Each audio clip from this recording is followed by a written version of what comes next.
So what's our State of the Union? Kenyatta in Redlands, California. What do you think is the State of the Union? I think the State of the Union is the actual national emergency that Mr. Trump wants to declare. So interesting. That's as succinct as I could be. But I want to kind of give you my thoughts on two things I know that will be mentioned in one way or the other in this State of the Union address. I haven't seen the speech. I don't even know if it's out.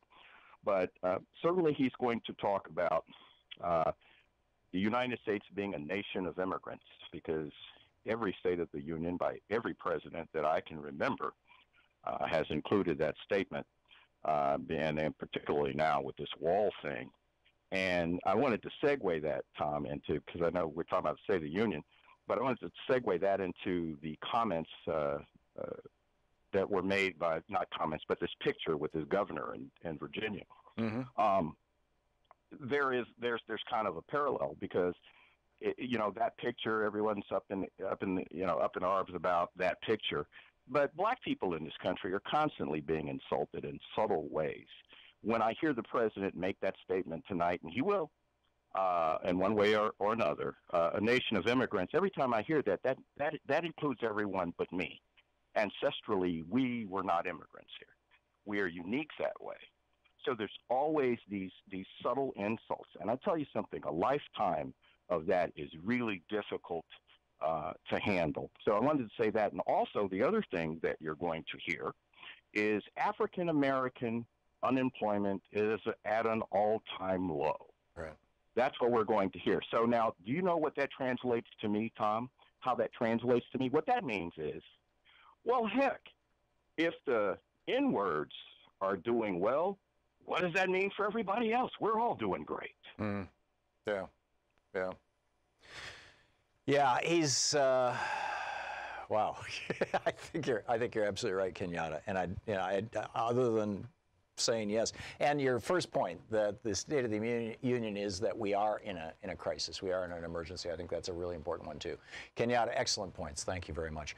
David in Woodland Hills, California. Hey, David, what's up? The word for today is the Jewish two-letter word, oy.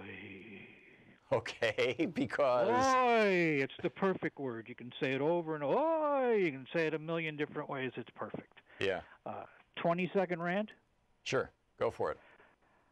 Thank you, Guru. We, all of us, should be asking every chance we get to every conservative and news person we see, why do conservatives hate the constitutional imperative to promote the general welfare?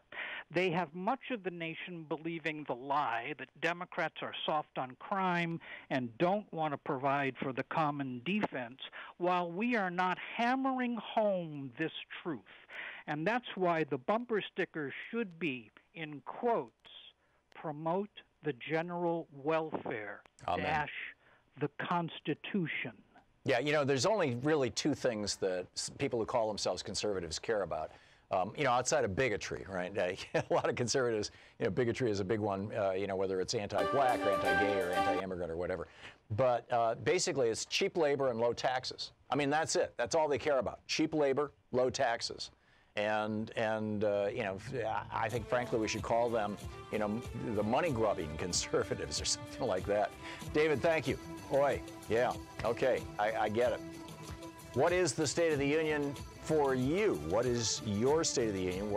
My thoughts on the State of the Union, I have already shared with you, but I think that the State of the Union is that we are worried. We are very concerned. We're concerned that the economy is going to crash. We're concerned that Trump is going to do something crazy.